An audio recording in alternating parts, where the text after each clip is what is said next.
നമസ്കാരം. മലയാളി വാർത്തയിലേക്ക് സ്വാഗതം. 3 ലക്ഷത്തിലധികം പേർ കൊല്ലപ്പെടാനുള്ള സാധ്യതയുണ്ട്. കടുത്ത സുനാമി വരുന്നു. മെഗാ ഭൂചലന സാധ്യതയുണ്ട് എന്ന ഞെട്ടിക്കുന്ന റിപ്പോർട്ട് തന്നെയാണ് ഇപ്പോൾ പുറത്തു വന്നിരിക്കുന്നത്. ജനങ്ങളിൽ വളരെ ആശങ്ക നിറയ്ക്കുന്ന ഒരു വാർത്ത തന്നെയാണ് ഇത്. ലോകത്തിലെ ഏറ്റവും വലിയ ഭൂകമ്പ സാധ്യതയുള്ള മേഖലയാണ് ഇത് റിപ്പോർട്ട് ചെയ്തിരിക്കുന്നത് എന്നതുകൊണ്ട് തന്നെ ഈ പറയുന്ന റിപ്പോർട്ട് വളരെ ആശങ്കയിൽ തന്നെയാണ് ആളുകൾ എടുക്കുന്നത്. ലോകത്തിലെ ഏറ്റവും വലിയ ഭൂകമ്പ സാധ്യതയുള്ള മേഖലയാണ് ജപ്പാൻ. അവിടെ നിന്നാണ് ഇപ്പോൾ വലിയൊരു ഭൂകമ്പം ഉണ്ടാകാനുള്ള സാധ്യതയുണ്ട് എന്നത് അറിയിച്ചിരിക്കുന്നത്. ഇത് സംബന്ധിച്ച് ജപ്പാനീസ് സർക്കാർ റിപ്പോർട്ട്, ഔദ്യോഗികമായിട്ടുള്ള ഒരു റിപ്പോർട്ട് കൂടെ പുറത്തുവിടുമ്പോൾ ജനങ്ങൾക്ക് ആശങ്കയേറുകയാണ്. ഇപ്പോഴിതാ വളരെ കാലമായി ജപ്പാൻ ഭയപ്പെട്ടിരുന്ന ഒരു വിനാശകരമായിട്ടുള്ള ഒരു മെഗാ ഭൂചലനമാണ് ഉണ്ടാകാൻ പോകുന്നത് എന്ന് തന്നെയാണ് ഇവിടെ നിന്ന് ജപ്പാനിലെ സർക്കാർ മുന്നറിയിപ്പായി നൽകിയിരിക്കുന്നത്.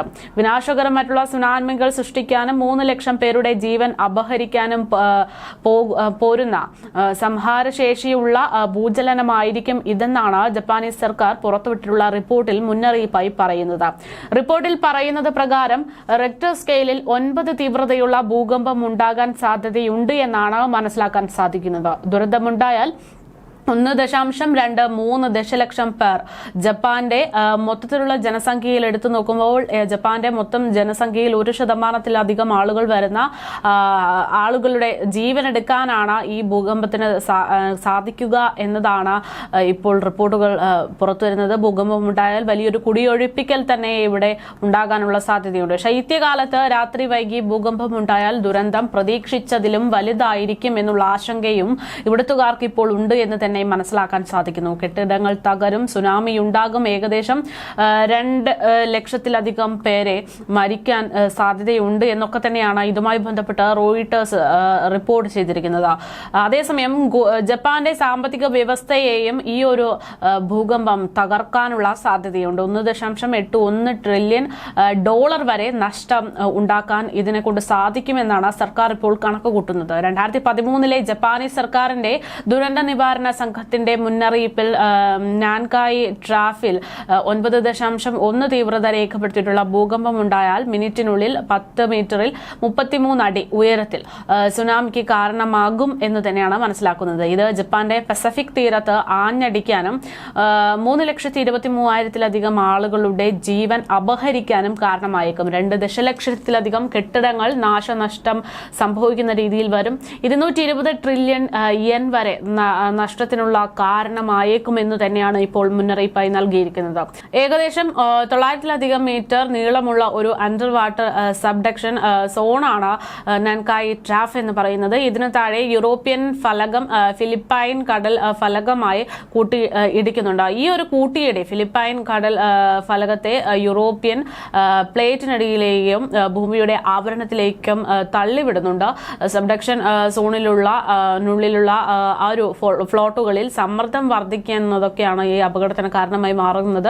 ഇങ്ങനെ സമ്മർദ്ദം വർദ്ധിക്കുമ്പോൾ ലോക്ക് ചെയ്ത ഫ്ലോട്ട് തെന്നി മാറുമ്പോൾ വിനാശകരമായിട്ടുള്ള മെഗാ ഭൂചലനം സംഭവിച്ചേക്കാം എന്ന് തന്നെയാണ് വിദഗ്ധർ ചൂണ്ടിക്കാട്ടുന്നത്. സാധാരണയായി ജോഡികളായിട്ടാണ് നാൻകായി ട്രാഫിലെ ഭൂചലനങ്ങൾ സംഭവിക്കാറുള്ളത്. ആദ്യ ഭൂചലനം ഉണ്ടായാൽ രണ്ടാമത്തേത് 2 വർഷത്തിനുള്ളിൽ തന്നെ സംഭവിക്കുമെന്നാണ് വിശ്വസിക്കുന്നത്.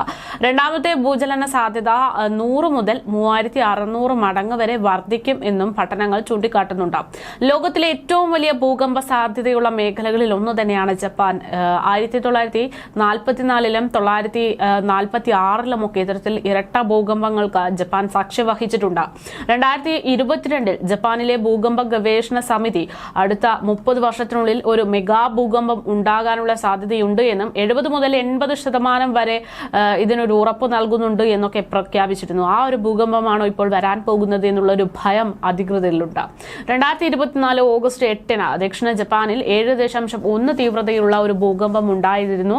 ഇതിന് പിന്നാലെയാണ് രാജ്യത്ത് മെഗാ ഭൂചലനത്തിന് സാധ്യതയുണ്ട് എന്നുള്ള ഒരു മുന്നറിയിപ്പ് ഇപ്പോൾ പുറപ്പെടുവിച്ചിരിക്കുന്നത്.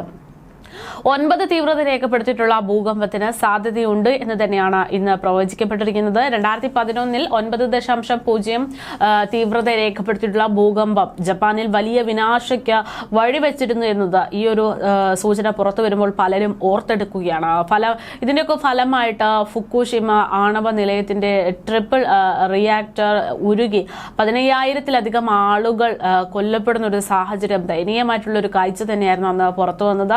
4 പ്രധാന ടെക്ടോണിക് പ്ലേറ്റുകൾക്ക് മുകളിൽ സ്ഥിതി ചെയ്യുന്ന ഒരു രാജ്യമാണ് ജപ്പാൻ എന്നത് അപകട സാധ്യത വർദ്ധിപ്പിക്കുന്നുണ്ട്. ലോകത്തിലെ ഏറ്റവും വലിയ ഭൂകമ്പ സുനാമി സാധ്യതയുള്ള പ്രദേശം തന്നെയാണ് ജപ്പാൻ. ലോകമെമ്പാടും സംഭവിക്കുന്ന ഭൂകമ്പങ്ങളുടെ 18% ജപ്പാനിന്റെ സമീപ പ്രദേശങ്ങളിൽ തന്നെയാണ് ഉണ്ടാകാറുള്ളതെന്നാണ് international institute of seismology and earthquake എഞ്ചിനീയറിംഗിലെ സീസ്മോളജിസ്റ്റ് സെയ്കോ കിറ്റ് വ്യക്തമാക്കിയിട്ടുള്ളത്. ജപ്പാനിൽ എല്ലാ വർഷവും ഏകദേശം 1500-ലധികം ഭൂചലനങ്ങൾ ഉണ്ടാകാറുണ്ട് എന്നൊക്കെ പറഞ്ഞു കേൾക്കുന്നുണ്ട്. കൂടാതെ ഓരോ 5 മിനിറ്റിലും രാജ്യത്ത് ഏതെങ്കിലും തരത്തിലുള്ള ഭൂചലനങ്ങൾ രേഖപ്പെടുത്താറുണ്ട് എന്നുള്ള റിപ്പോർട്ടുകളും പുറത്തു വന്നിരുന്നു. കൂടാതെ 400-ലധികം സജീവ അഗ്നിപർവ്വതങ്ങളുള്ള പസഫിക് സമുദ്രത്തിലെ റിംഗ് ഓഫ് ഫയർ എന്ന് വിളിക്കപ്പെടുന്ന മേഖലയും ജപ്പാനിൽ തന്നെയാണ് ഉള്ളത് എന്ന്, ജപ്പാനിലൂടെയാണ് കടന്നു പോകുന്നത് എന്നതും ഈ ഒരു അന്തരീക്ഷത്തെ ഭയാനകരമാക്കുന്ന ഒരു സാഹചര്യത്തിലേക്ക് എത്തിക്കുന്നുണ്ട്.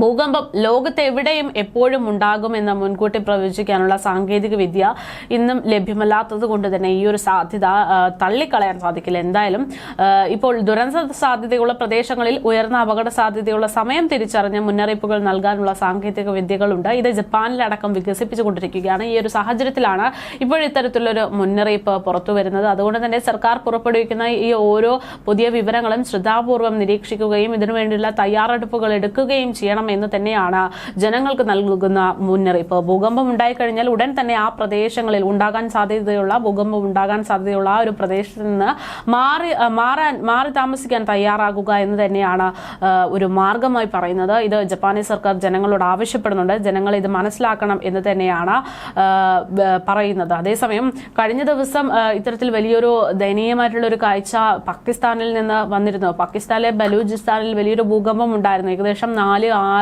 തീവ്രത രേഖപ്പെടുത്തിയിട്ടുള്ള ഭൂചലനമാണ് കഴിഞ്ഞ ദിവസം പാകിസ്ഥാനിൽ ഉണ്ടായത്. ഇതിന്റെ പേരിൽ കറാച്ചിയിലും ഭൂകമ്പത്തിന്റെ പ്രകമ്പനം അനുഭവപ്പെട്ടു. ഇതിന് പിന്നാലെ ഇന്ന് പുലർച്ചെ വീണ്ടും ഭൂചലനം ഉണ്ടായി. സംഭവത്തിന്റെ കൂടുതൽ വിവരങ്ങൾ ലഭ്യമായിട്ടില്ല എങ്കിൽ പോലും ഏകദേശം 2000-ലധികം ആളുകൾ ഈ ഒരു ഭൂകമ്പത്തിൽ മരണപ്പെട്ടു എന്നുള്ള വിവരമാണ് പുറത്തു വന്നത്. 4521 പേർക്ക് പരിക്കേൽക്കുകയും 441 പേരെ കാണാതാകുകയും ഒക്കെ ചെയ്തിട്ടുള്ള ഒരു സംഭവമാണ്.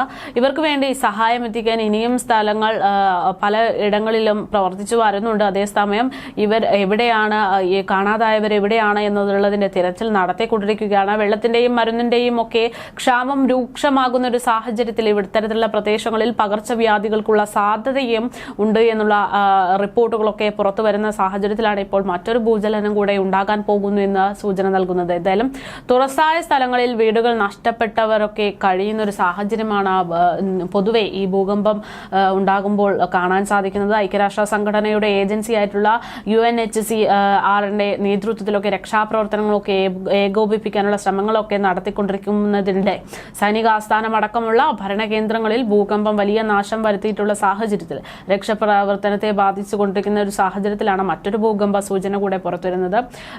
മ്യാൻമറിൽ ദുരിതാശ്വാസ പ്രവർത്തനങ്ങൾക്കായി ഇന്ത്യ ഉൾപ്പെടെ 8 രാജ്യങ്ങളിൽ എത്തി അവർക്ക് വേണ്ടുന്ന സഹായങ്ങളൊക്കെ നൽകിക്കൊണ്ടിരിക്കുമ്പോൾ 2000-ലധികം പേരുടെ മരണത്തിൽ ആശങ്കയായി നിൽക്കുന്ന ഒരു സാഹചര്യത്തിലാണ് ഇപ്പോൾ ലോകത്തെ ഒന്നടങ്കം ഞെട്ടിക്കുന്ന മറ്റൊരു ദുരന്തം കൂടെ വരാനിരിക്കുന്നുണ്ട് എന്നുള്ള റിപ്പോർട്ടുകൾ പുറത്തു വരുന്നത്. വലിയൊരു അപകടം തന്നെയായിരിക്കും ഇതിന്റെ ഭാഗമായിട്ടുണ്ടാകുക. ലക്ഷക്കണക്കിന് ആളുകളുടെ ജീവൻ ഇതുമായി ബന്ധപ്പെട്ട് നഷ്ടപ്പെട്ടേക്കാം എന്നുള്ള മുന്നറിയിപ്പ് തന്നെയാണ് ജപ്പാൻ നൽകുന്നത്. ജപ്പാന്റെ സർക്കാർ തന്നെ ഔദ്യോഗികമായി ഈ ഒരു കാര്യങ്ങളൊക്കെ വ്യക്തമാക്കുന്നുണ്ട്. ഇതിനു വേണ്ടുന്ന നടപടികളൊക്കെ കൈക്കൊണ്ടു വരികയാണ്. ഈ ഒരു സാഹചര്യത്തിൽ മാറി താമസിക്കാൻ നിർദ്ദേശമുള്ള പ്രദേശത്തെ ജനങ്ങൾ അത് മനസ്സിലാക്കി അവിടെ നിന്ന് മാറി താമസിക്കുകയാണ് ഏക മാർഗം എന്ന് തന്നെയാണ് സർക്കാർ പറയുന്നത്. ഇത് കൃത്യമായി മനസ്സിലാക്കി സർക്കാരിന്റെ രക്ഷാപ്രവർത്തനത്തിനോട് അനുകൂലമായി തന്നെ ജനങ്ങൾ നിൽക്കണം എന്നും ഒരു അഭ്യർത്ഥനയും കൂടെ പുറത്തു വരുന്നുണ്ട്.